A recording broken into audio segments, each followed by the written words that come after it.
नमस्कार, प्रादेशिक समाचार के साथ मैं प्रियंका। पहले मुख्य समाचार। मुख्यमंत्री ने कहा है कि राज्य में 1 महीने के भीतर दर्जनों खिलाड़ियों की सीधी नियुक्ति की जाएगी। साथ ही तस्करी की शिकार हुई बच्चियों को भी वापस लाया जाएगा। वित्त मंत्रालय ने व्यक्तिगत करदाताओं के लिए आयकर रिटर्न दाखिल करने की अंतिम तिथि 31 दिसंबर 2020 कर दी है। राज्य भर में दुर्गा पूजा का त्योहार श्रद्धा और उल्लास के साथ मनाया जा रहा है और प्रधानमंत्री कल सुबह 11 बजे आकाशवाणी से मन की बात कार्यक्रम में अपने विचार साझा करेंगे। अब समाचार विस्तार से। कोविड-19 महामारी के खिलाफ देश एकजुट होकर लड़ रहा है। आप भी हमारे साथ सुरक्षा और बचाव के 3 आसान एहतियाती उपायों का संकल्प लें। मास्क पहनें, 2 गज की दूरी है जरूरी, सुरक्षित दूरी बनाए रखें, हाथ और मुंह साफ रखें। मुख्यमंत्री हेमंत सोरेन ने कहा है कि राज्य में 1 महीने के भीतर दर्जनों खिलाड़ियों की नियुक्ति की जाएगी। साथ ही तस्करी की शिकार हुई बच्चियों को भी वापस लाया जाएगा। मुख्यमंत्री आज दुमका में एक संवाददाता सम्मेलन को संबोधित कर रहे थे। उन्होंने कहा कि राज्य में 15 लाख अतिरिक्त राशन कार्ड बांटे जाएंगे। इसके अलावा SC/ST एक्ट में भी आवश्यक बदलाव किया जाएगा। सम्मेलन में श्री सोरेन ने केंद्र सरकार पर भी कई आरोप लगाए। उन्होंने कहा कि केंद्र ने भारतीय रिजर्व बैंक से झारखंड के कोटे का पैसा दामोदर घाटी निगम को भुगतान करने के नाम पर निकाल लिया। उन्होंने इसे असंवैधानिक बताया। साथ ही उन्होंने केंद्र सरकार के किसान बिल की भी आलोचना की और कहा कि इससे राज्य के किसान और परेशान होंगे। उनका जामताड़ा का व्यापारी इतना बड़ा बड़ा गोदाम बना करके जमा कर सकते। अदानी अंबानी जैसे बड़े बड़े घराने या दुमका के प्रखंड जिला स्तरीय व्यापारी तक आने वाला समय में गेहूं चावल की कीमत दुमका की मंडी से नहीं बल्कि दिल्ली मुंबई में बैठे कृषि कार्यालय से निर्धारित हो। आप ही बताओ, अपने देश के प्याज को दूसरे देश में कौन बेच सकता है? छोटा व्यापारी है, बड़ा उद्योग। अब जब विदेश से आयात निर्यात पर भी कोई रोक नहीं है तो किसानों का उत्पाद का ज्यादा दाम कैसे मिल पाए? लोग तो किसानों को अपने ही खेत में बंधुआ मिल्की बनाने की तैयारी है। मिला जुला करके एक पूरी नीति बड़े घरानों के पक्ष में कर दिए गए हैं और जिसकी संख्या मैंने पहली बार कहा मुट्ठी भर। दूसरी ओर इससे किसान की परेशानी भी बढ़ेगी, छोटे व्यापारी भी आहत होंगे, उनकी परेशानी बढ़ेगी, आम आदमी परेशान होगा। प्रधानमंत्री नरेंद्र मोदी ने कहा है कि किसान सूर्योदय योजना से किसानों के जीवन में खुशहाली आएगी। यह परियोजना शुरुआती तौर पर गुजरात राज्य के गिर सोमनाथ, पाटन और दाहोद जिलों में लागू की जा रही है। इस परियोजना के अंतर्गत तीनों जिलों के 1055 गांव के किसानों को सिंचाई के लिए दिन में बिजली उपलब्ध कराई जाएगी। श्री मोदी आज गुजरात में 3 महत्वपूर्ण परियोजनाओं का वीडियो कॉन्फ्रेंसिंग के जरिए उद्घाटन करने के बाद बोल रहे थे। किसानों को कहीं पर भी अपनी उपज बेचने की आजादी देना हो या फिर हजारों किसान उत्पादक संघों का निर्माण, सिंचाई की अटकी हुई परियोजनाओं को पूरा करने का काम हो या फिर फसल बीमा योजना में सुधार, यूरिया की 100% नीम कोटिंग हो या फिर देश भर के करोड़ों किसानों को सॉइल हेल्थ कार्ड, इसका लक्ष्य यही है कि देश का एग्रीकल्चर सेक्टर मजबूत हो, किसान को खेती करने में मुश्किल न हो। इसके लिए निरंतर नई नई पहल की जा रही है। प्रधानमंत्री ने कहा कि सौर ऊर्जा परियोजना की दृष्टि से गुजरात अग्रणी राज्य है। यहाँ की सौर ऊर्जा अब दिन के समय खेतों में सिंचाई के लिए उपलब्ध कराई जाएगी। वित्त मंत्रालय ने व्यक्तिगत करदाताओं के लिए आयकर रिटर्न दाखिल करने की अंतिम तिथि एक बार फिर बढ़ा दी है। व्यक्तिगत करदाताओं के लिए वित्त वर्ष 2019-20 का आयकर रिटर्न यानी ITR फाइल करने की समय सीमा को 1 महीने और बढ़ाकर 31 दिसंबर 2020 कर दिया गया है। इससे पहले करदाताओं के लिए ITR दाखिल करने की अंतिम तिथि 30 नवंबर थी। वित्त मंत्रालय ने आज यह जानकारी दी। मंत्रालय ने कहा कि जिन करदाताओं के खाताओं की ऑडिट करने की जरूरत है वे अब 31 जनवरी 2021 तक ITR भर सकते हैं। इससे पहले सरकार ने मई में वित्त वर्ष 2019-20 के लिए आयकर रिटर्न दाखिल करने की समय सीमा को 31 जुलाई से बढ़ाकर 30 नवंबर 2020 किया था। देश में 70 लाख से अधिक कोविड रोगी स्वस्थ हो चुके हैं। पिछले 24 घंटे में 67,000 से अधिक कोविड मरीज ठीक हुए हैं। स्वास्थ्य मंत्रालय के अनुसार 10 राज्यों और केंद्र शासित प्रदेशों में कुल मरीजों के 81% लोग ठीक हुए हैं। देश में संक्रमण से स्वस्थ होने की दर 89.78% है। देश में इस समय 6,80,000 रोगियों का इलाज चल रहा है। पिछले 24 घंटों में 53,370 नए मामले दर्ज किए गए हैं। देश भर में अब तक 78 लाख से अधिक लोग संक्रमित हो चुके हैं। इस महामारी से मरने वालों की दर 1.51% है। यह विश्व में सबसे कम दर वाले देशों में से है। पिछले 24 घंटों के दौरान 650 लोगों की इस संक्रमण से मृत्यु हुई है। इसके साथ ही मृतकों की कुल संख्या 1,17,956 हो गई है। भारतीय आयुर्विज्ञान अनुसंधान परिषद के अनुसार पिछले 24 घंटों के दौरान 12,69,000 से अधिक कोविड नमूनों की जांच की जा चुकी है। अब तक 10,13,00,000 नमूनों की जांच हो चुकी है। स्वास्थ्य मंत्री डॉक्टर हर्षवर्धन ने कहा है कि देश में अगले 3 महीने कोविड-19 की स्थिति के लिए निर्णायक होंगे। उन्होंने कहा कि आगामी त्योहारों और सर्दियों में पर्याप्त सावधानी और कोविड नियमों का समुचित पालन करने से इस महामारी से कारगर तरीके से निपटा जा सकेगा। अगर अगले 3 महीने हमने प्रिकॉशंस, सावधानियां पूरा विजिलेंट रहकर और खासकर उसमें जो कोविड एप्रोप्रिएट बिहेवियर की मैंने बात की कि अच्छी तरह से मास्क को लोगों को लगाने की आदत को स्मरण कराना, हैंड हाइजीन के बारे में, रेस्पिरेटरी एटिकेट्स के बारे में, 2 गज की दूरी के बारे में, भीड़ भाड़ के इलाकों को अवॉइड करने के बारे में और जहां तक हो सके फेस्टिवल्स को अपने परिवार के साथ घर में मनाने, ये सारी जो छोटी छोटी बातें इनको आग्रह पूर्वक सारे सरकारों को, सभी स्वयंसेवी संस्थाओं को, अधिकारियों को अपने अपने क्षेत्र में फैलाने की आवश्यकता है। आकाशवाणी का समाचार सेवा प्रभाग आज अपने फोन इन कार्यक्रम में हिंदी और अंग्रेजी में कोविड-19 पर विशेष परिचर्चा प्रसारित करेगा। यह कार्यक्रम आज रात 9:30 बजे से FM गोल्ड और अतिरिक्त मीटरों पर सुना जा सकता है। नई दिल्ली के सफदरजंग अस्पताल के वरिष्ठ चिकित्सक डॉक्टर MK सेन इस चर्चा में भाग लेंगे। श्रोता हमारे टोल फ्री नंबर 1800-115767 पर फोन करके विशेषज्ञ से सवाल पूछ सकते हैं।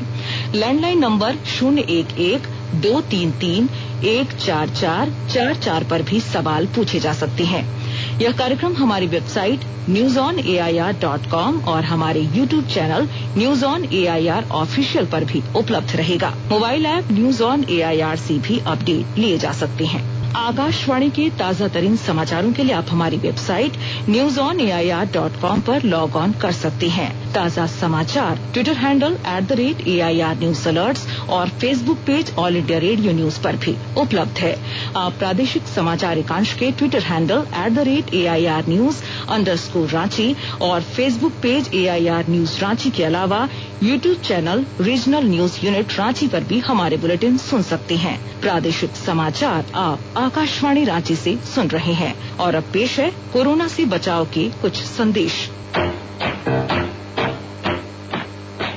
चलो मिलकर एक शुरुआत करें, चलो एक फैसला आज करें, मास्क नहीं तो टोकेंगे, कोरोना को रोकेंगे, चलो एक वादा करते हैं, चलो कुछ वादा करते हैं, मास्क नहीं तो टोकेंगे, कोरोना को रोकेंगे।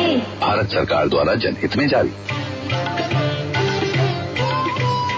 कोविड-19 से बचाव और सुरक्षित रहने के 3 उपाय। मास्क लगाएं, 2 गज दूरी है जरूरी, सुरक्षित दूरी रखें, हाथ और मुंह साफ रखें।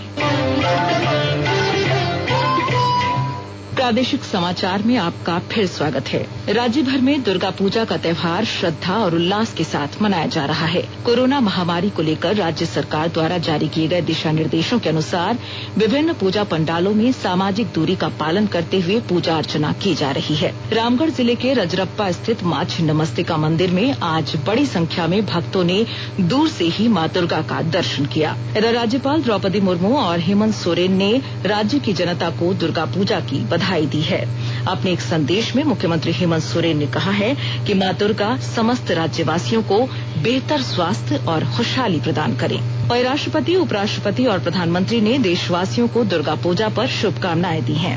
राष्ट्रपति रामनाथ कोविंद ने एक संदेश में कहा कि यह पर्व भारतीय संस्कृति में नारी के सम्मान का प्रतीक है। उन्होंने लोगों से मातृशक्ति के सम्मान और महिलाओं के सशक्तिकरण का दृढ़ संकल्प लेने का अनुरोध किया। उपराष्ट्रपति एम वेंकैया नायडू ने आशा व्यक्त की कि मां दुर्गा देशवासियों पर अपनी विशेष कृपा बनाए रखेंगी। प्रधानमंत्री नरेंद्र मोदी ने ट्वीट संदेश में प्रार्थना की है कि मां दुर्गा हम सभी को प्रसन्नता, अच्छा स्वास्थ्य और खुशहाली प्रदान करें। गुमला जिले के उपायुक्त शिशिर कुमार सिन्हा ने आज विभिन्न पूजा पंडालों का निरीक्षण किया।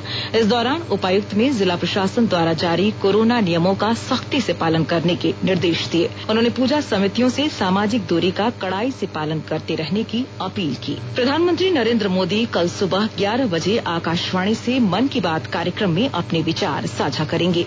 इस मासिक रेडियो कार्यक्रम की यह 70वीं कड़ी होगी। इसे आकाशवाणी और दूरदर्शन के समूचे नेटवर्क से प्रसारित किया जाएगा। यह प्रसारण newsonair.com और news on AIR mobile app पर भी उपलब्ध रहेगा। इसका आकाशवाणी, डीडी न्यूज, प्रधानमंत्री कार्यालय तथा सूचना और प्रसारण मंत्रालय के यूट्यूब चैनलों पर भी सीधा प्रसारण किया जाएगा। हिंदी में प्रसारण के तुरंत बाद आकाशवाणी से यह कार्यक्रम क्षेत्रीय भाषाओं में भी प्रसारित किया जाएगा। क्षेत्रीय भाषाओं में इसे रात 8 बजे फिर सुना जा सकता है। प्रधानमंत्री नरेंद्र मोदी सोमवार को वीडियो कॉन्फ्रेंस के जरिए 45 प्रमुख वैश्विक तेल और गैस कंपनियों के मुख्य कार्यकारी अधिकारियों से बातचीत करेंगे। इस वार्षिक कार्यक्रम का आयोजन नीति आयोग तथा पेट्रोलियम और प्राकृतिक गैस मंत्रालय ने किया है। भारत के विश्व में तीसरे सबसे बड़े ऊर्जा उपभोक्ता के रूप में उभरने से इस आयोजन का महत्व बढ़ा है। भारत में ऊर्जा की बढ़ती मांग पूरी करने के लिए वर्ष 2030 तक तेल और गैस क्षेत्र में $300 अरब से भी अधिक के निवेश की जरूरत है। लातेहार जिले के उपायुक्त अबू इमरान ने युवाओं में आत्महत्या की प्रवृत्ति रोकने के लिए उनसे ऑनलाइन बातचीत शुरू की है। वीडियो ऐप जूम के जरिए उपायुक्त युवाओं से बातचीत कर रहे हैं। पेश है हमारे लातेहार संवाददाता की विशेष रिपोर्ट।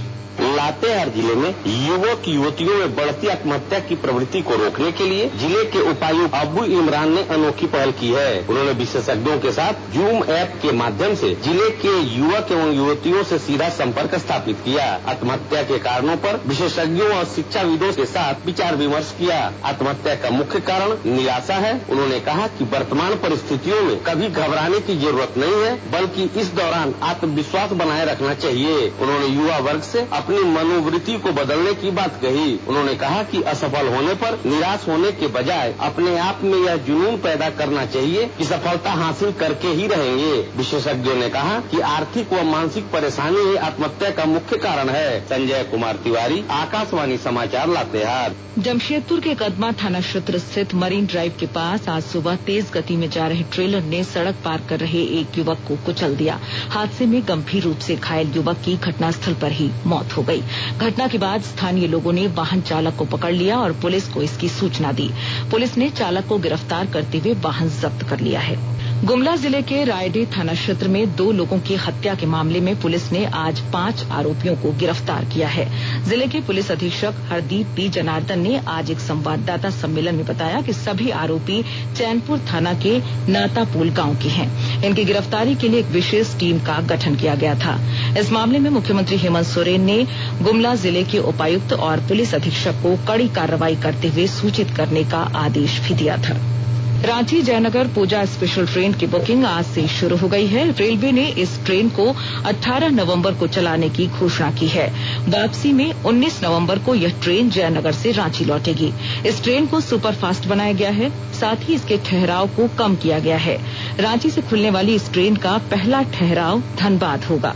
इस ट्रेन में सफर के लिए यात्रियों को नियमित ट्रेनों की तुलना में अधिक किराया चुकाना होगा। यह ट्रेन सिर्फ एक ही दिन चलेगी। देवघर स्थित बाबा बैद्यनाथ मंदिर में 26 अक्टूबर से एक दिन में 1500 श्रद्धालुओं को दर्शन की अनुमति दी जाएगी। अभी यह संख्या 1000 है। जिले के उपायुक्त कमलेश्वर प्रसाद सिंह ने आज बताया कि झारखंड के अलावा दूसरे राज्यों से आने वाले श्रद्धालुओं को भी अब मंदिर में प्रवेश की अनुमति मिलेगी। इसके लिए उन्हें ई पास प्राप्त करना होगा। और अब अंत में मुख्य समाचार एक बार फिर। मुख्यमंत्री ने कहा है कि राज्य में 1 महीने के भीतर दर्जनों खिलाड़ियों की सीधी नियुक्ति की जाएगी। साथ ही तस्करी की शिकार हुई बच्चियों को भी वापस लाया जाएगा। वित्त मंत्रालय ने व्यक्तिगत करदाताओं के लिए आयकर रिटर्न दाखिल करने की अंतिम तिथि 31 दिसंबर 2020 कर दी है। राज्य भर में दुर्गा पूजा का त्योहार श्रद्धा और उल्लास के साथ मनाया जा रहा है और प्रधानमंत्री कल सुबह 11 बजे आकाशवाणी से मन की बात कार्यक्रम में अपने विचार साझा करेंगे। इसके साथ ही आकाशवाणी रांची से प्रादेशिक समाचार का ये बुलेटिन समाप्त हुआ। नमस्कार। सुरक्षित रहिए और सुनते रहिए आकाशवाणी।